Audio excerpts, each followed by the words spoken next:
Hello and welcome back to the Harvest Manager configuration series. In this chapter, we'll continue our journey into the harvest use case behavior configuration. So, in the previous chapter, we were able to define the germplasm entity in the harvest use case behavior configuration. And as we've seen, we were able to instruct Harvest Manager to create a germplasm record with the following information based on the entity definition in our configuration. So now, remember we're trying to implement this use case and create all of these entities in the current use case. So we need to add more entities into our configurations. So as a refresher for germplasm name, we want to specify the germplasm ID as the new germplasm ID that was created. For the name value, we're just taking the new germplasm designation, which is also part of the created germplasm. For the name type, we also copy it from the new germplasm. In this case, it's selection history. And for the germplasm name status, we just set it to standard, which is typically what the germplasm names of new germplasm is set to. And then we also want to create seed records, or a seed record rather. And for the germplasm ID, again, we want to set it as the same germplasm that was just created. The seed name, we will be using name builder as well, and it's based on a database sequence, which is the germplasm GID sequence in the database. For the program ID, we just want to get the current program ID of the experiment where the plot or occurrence belongs to. And then we also want to specify the harvest date and harvest method based on the input. So, and then finally, we also want to specify the source plot ID as the current plot ID being harvested. And for package, we want to take the seed ID of the newly created seed over here. And for the package label, we're just taking a free text PKG with delimiter, and then we're appending the plot code to that package. And then we take the current program ID and set it as the program ID of the package, and set the following to the default values: package quantity equal to 0, package unit equal to grams or G, and package status equal to active. So let's first try to define germplasm name. So actually I already have the info or the data filled in here. So let's just take a look at each of the data items that are specified under this germplasm name entity definition. So actually, just let's look also at the actual definition of this entity. So for entity, we have germplasm underscore name, which is the name of the table of this entity in the database. The action here is to create, because we want to create a new germplasm name that is tied to the new germplasm that we are creating. The endpoint is germplasm name, so this is post germplasm names because the action is create. And then we set retrieve record to false because we're not really using any of the info of the new germplasm name in any other in the seed or the package record that we want to create later on. So we'll just set it to false. And then for the data, so let's go one by one. For the germplasm ID, again, we want to take the new germplasm ID. So we do that by using the data bucket type, and we set the bucket name as new. So this data bucket new, it takes the information from the newly created records previously in the current use case. So as we can recall in the germplasm entity definition, the retrieve record is set to true. So that means that the germplasm info will be added to the bucket name called new, and we can access the germplasm ID from there. So since we want to take the new germplasm ID and set that as a germplasm ID of the germplasm name, we can then do it this way by accessing the data bucket, specifically the new data bucket. Next, for the name value, it's the same concept. So we're taking the designation from the same data bucket. So, and then we're setting that as the name value for this germplasm name. As again, same concept for germplasm name type. We're accessing the data bucket again to get the germplasm name type. And then finally, we have the germplasm name status, which for this purpose, we're just using the plain text and setting the value to standard. So this is our complete definition for the germplasm name entity.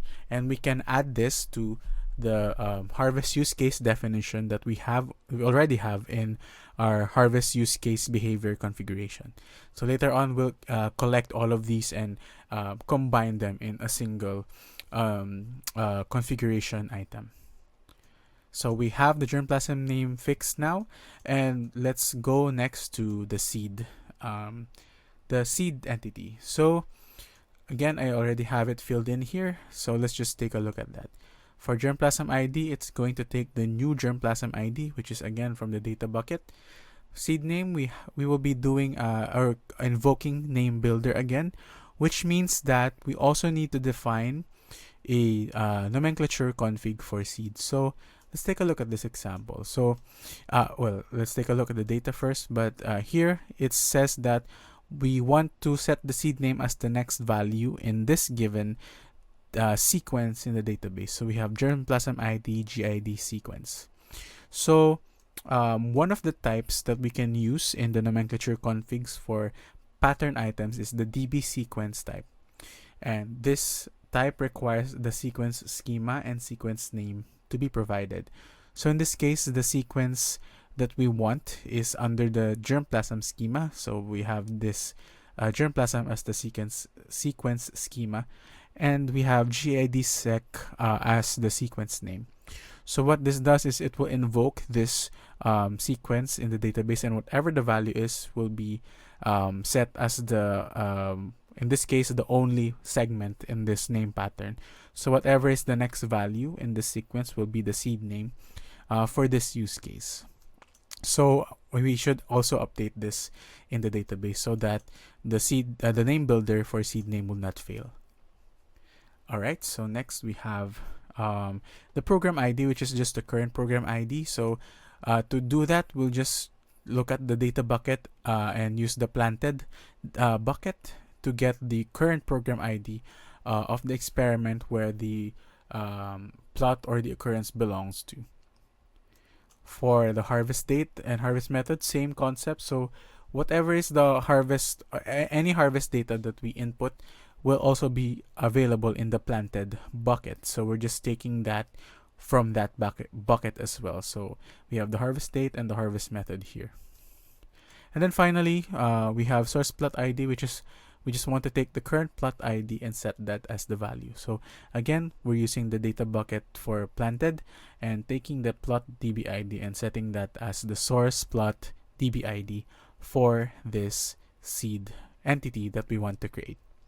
So there we have it. We have the complete definition for the seed entity as well as the expected nomenclature value for the seed so that the name builder will work. Alright, and then finally, we have one more entity, which is the package. And so again, let's just do a side-by-side comparison. So for seed ID, it wants to take the new seed ID. So similar concept to the new germplasm ID. We use the new data bucket and get the seed DB ID of the newly created seed over there. And define that over here. For package label, again, this is we're invoking name builder. So similar to what we did with seed, we have to also define a pattern for nomenclature config for package. So in this case, it's expecting pkg-plot code. So we have three segments again: free text, pkg, delimiter, dash, and then from the data bucket, we can get the plot code from the planted bucket. So that's how we build our package label. Up next, the program ID again is just taken from the current program ID, which is in the planted bucket. And then package unit, package quantity, and package status we can define them as the following. So another data item that is also available is the scale value, and you can specify the variable abrev and the scale value abrev. and it will take the correct value from the scale values. So we're using that for the package unit and package status. So package unit, we want grams, and package status, we want active. And then for the package quantity, we're just using plain text and specifying 0, which is what is expected here. So, and just like that, we have our entity definition and nomenclature config for the package record.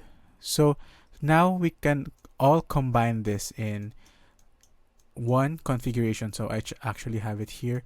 So I had to cut the use case behavior in two because it's too long, and this code block only supports limited number of lines.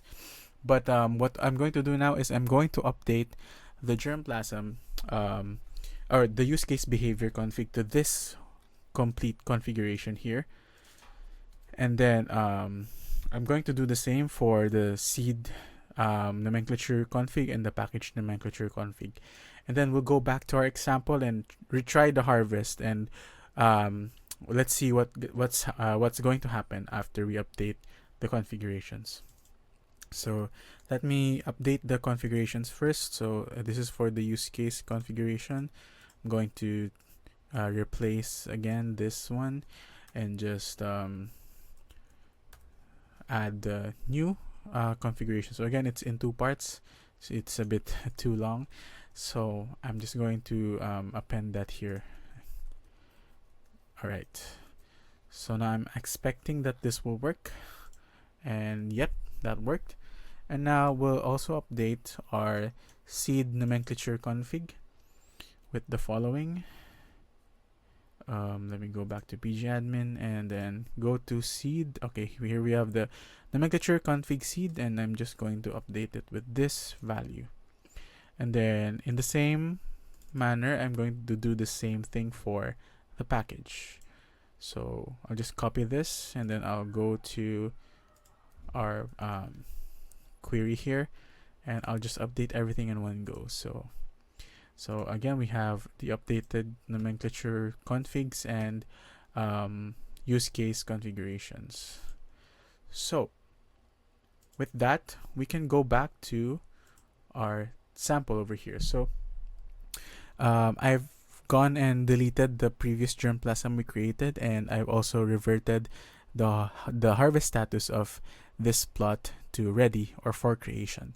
So now we can try to create or retry the harvest again by clicking the create button and proceeding with the creation. So let's see what happens this time. So after a few seconds, I should see another successful notification for the harvest. And when I click on it, I will be redirected to the management tab, and lo and behold, we already have a record that is appearing in the management tab. So in this case, it was able to create the germplasm with the correct information, as we can see, and it also created the seed name based on the GID sequence, and the package label based on the pattern, which is pkg dash the plot code, which is a match, as you can see here. And so that's how we define the entities to be created in a harvest use case. So that finishes this chapter. For the next chapter, we'll be looking at how validations work in the harvest use case behavior, and how we can utilize that to improve the harvest use case definitions and prevent potential errors that we could encounter in our harvest use cases. So stay tuned, and see you later.